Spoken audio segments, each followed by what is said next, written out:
We're going to be looking at example 5C in your section 4.1 notes. So the first step to finding the absolute max and min values is to find the critical points, which involves taking the derivative. So if we take the derivative here, this is going to be the product rule. So the derivative of x is 1, and then we leave the square root of 2 minus x squared alone. Now we leave the x alone.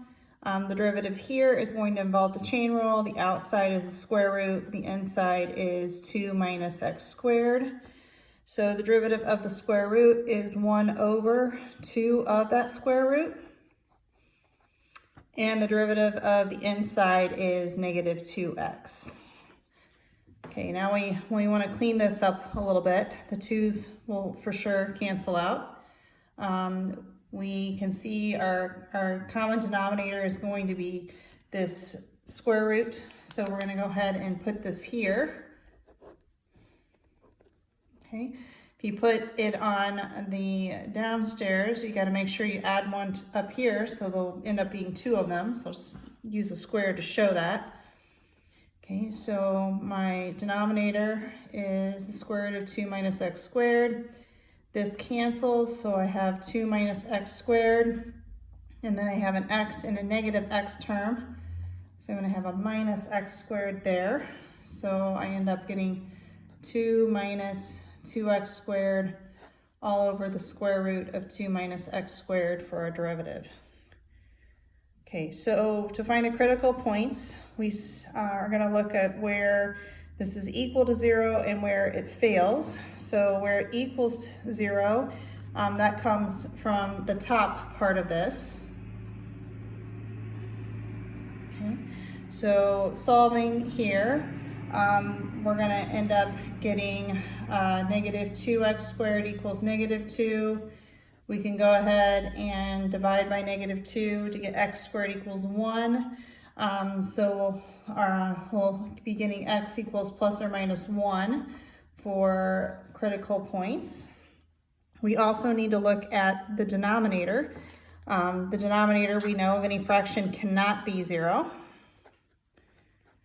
Okay, so solving this, we're going to get 2 can't be equal to x squared.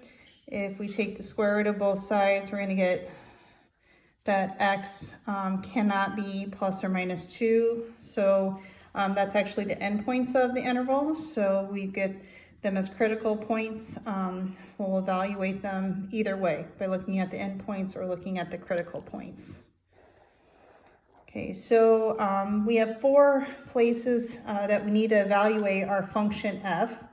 Let's go ahead and start with the endpoints or the critical points, whichever you prefer. Okay, if we put in the square root of 2 into our function, we're going to get the square root of 2.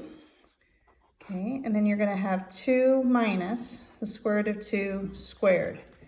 Okay, now this is really nice because we know a square root and a square cancel out. So we're going to have the square root of 2. We really have 2 minus 2 there. So that's going to be 0. So that's going to make that first square root of 2 disappear. Lucky for us, if we evaluate this for f of the negative square root of 2, we're also going to get 0. Okay, when you square a negative, it's still going to end up with the same value of 2, so you'll get the same cancellation.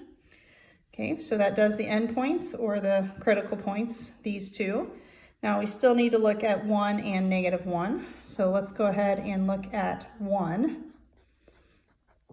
Okay, so if I put it in, I'm going to have 1, and I have the square root of 2 minus 1 squared.